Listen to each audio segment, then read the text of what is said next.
तो कहानी की शुरुआत होती है और हम एक लड़के को दिखाया जाता है जो कि किसी लड़की के बेडरूम के नीचे छिपा होता है। और अब ये लड़की उठकर पूरे दिन क्या क्या अपने रूम में करती है,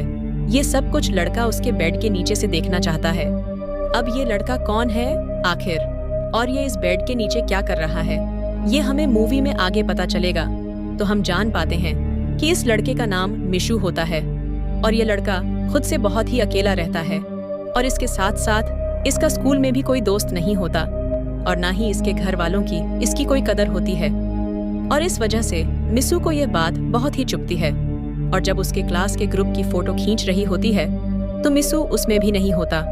और इस बात से उसके स्कूल टीचर को भी कोई खास फर्क नहीं पड़ता। और अब हम इस बात से अंदाजा लगा सकते हैं कि इस दुनिया में ही मिशु का होना या ना होना कोई मायने नहीं रखता और किसी को उससे कोई फर्क नहीं पड़ता। अब एक दिन हम देखते हैं कि मिशु लाइब्रेरी में बैठा हुआ पढ़ाई कर रहा होता है, लेकिन तब तक उसके पीछे बैठी हुई लड़की उसका नाम लेकर उसे बुलाती है और उसे देखने के बाद मिशु के होश ही उड़ जाते हैं क्योंकि पहली बार इसे किसी ने नाम लेकर बुलाया था, वह भी एक लड़की ने। और हम जान पाते हैं इस लड़की का नाम सासाकी है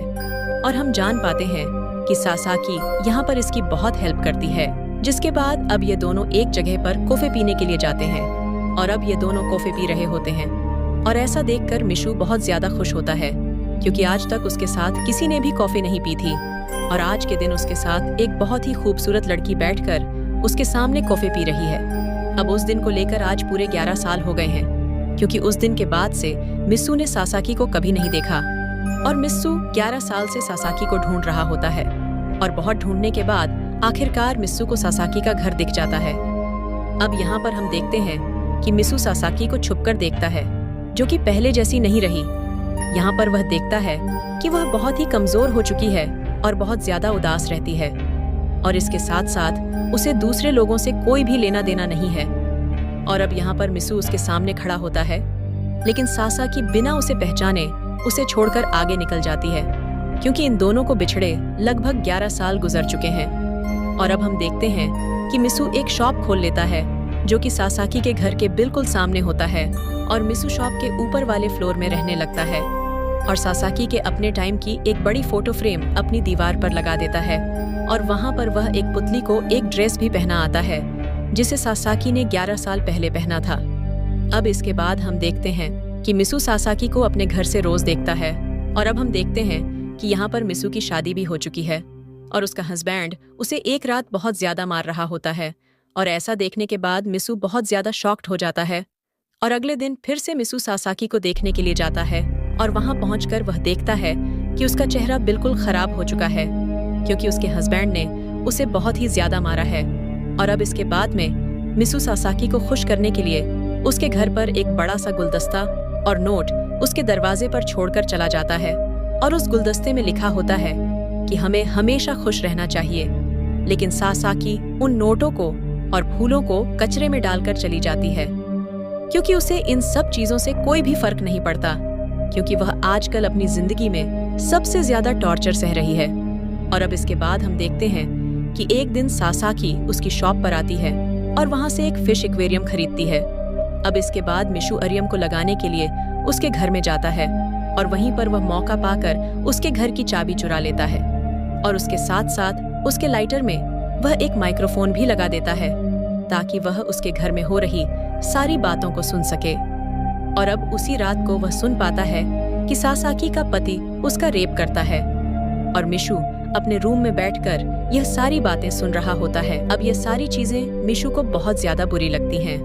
अब कुछ टाइम तक हम देखते हैं कि मिशु उसके घर में छुप छुप कर जाता है जहाँ पर वो जाकर लाइटर की बैटरी को चेंज कर देता है और सासाकी जिस जगह पर लेटती है वो उसी जगह पर सो जाता है और वहाँ लेटकर वह सासाकी को फील करता है। और अब इसके बाद हम देख पाते हैं कि सासाकी उसकी शॉप पर आती है जिसके बाद वो उसे जूस पिलाता है और इस वक्त मिशु अपने पुराने वक्त को याद कर रहा होता है। और अब सासाकी के वहाँ से जाने के बाद वो उसके झूठे कप को किस करता है और वह फिर से डायपर पहनकर उसके रूम में चला जाता है और उसी के बेड के नीचे छिप जाता है। और इस वक्त वह बेड के नीचे यह आवाज सुनता है कि उसका हस्बैंड उसका रेप कर रहा है और यह सब कुछ मिशु देख और सुन रहा था। लेकिन तब तक एक दिन सासाकी के हस्बैंड को वही नोट मिल जाता है जो कि मिसू ने सासाकी को हमेशा खुश रहने के लिए लिख कर दिया था। अब उसके हस्बैंड को लगता है कि सासाकी का चक्कर किसी और के साथ चल रहा है, इसलिए सासाकी का हस्बैंड उसे बहुत ज्यादा मारता है और इसके साथ साथ उसे ले जाकर वह पानी में भी डुबा देता है, जिसकी वजह से सासाकी बेहोश हो जाती है और फिर उसका हस्बैंड आराम से बेडरूम में जाकर सो जाता है। और अब जब सब कुछ शांत हो जाता है तब मिसू जाकर सासाकी को पानी से बाहर निकालता है और उसके ऊपर कंबल डालकर वहां से चला जाता है। अब यहाँ पर सासाकी को लगने लगा था कि उसके घर में कोई है जो कि उसकी परवाह करता है। अब इसके बाद हम देखते हैं कि एक दिन मिशु सपना देख रहा होता है जिसमें वह सासाकी के साथ सब कुछ कर रहा होता है जो कुछ वह आज तक करना चाहता था।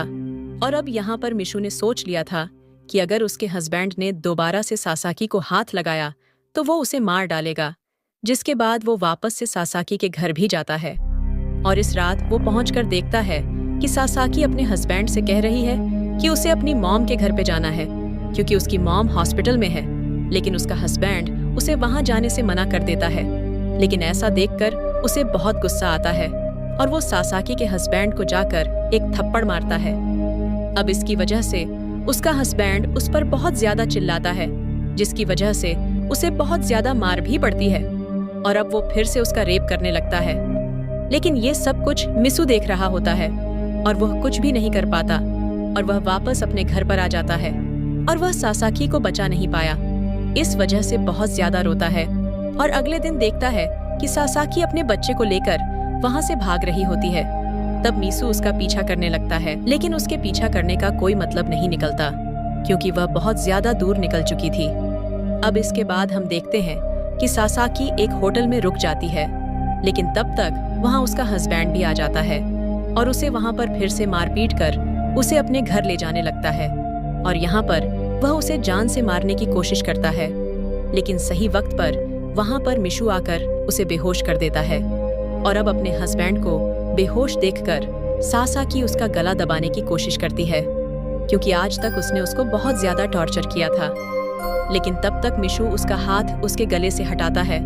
और खुद अपने हाथों से उसके हस्बैंड का गला घोंट देता है और वहां पर उसे जान से मार डालता है। और वह पुलिस के पास जाकर कन्फेस भी कर लेता है कि उसने एक मर्डर किया है। जिसके बाद सासाकी मिशु के घर पर जाकर देखती है कि यह लड़का आखिर था कौन जो कि इसकी इतनी ज्यादा परवाह करता था।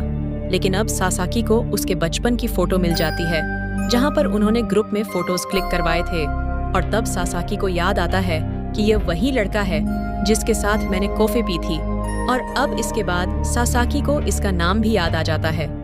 और वह भागकर मिशु के पास जाकर उसका नाम लेकर चिल्लाती है।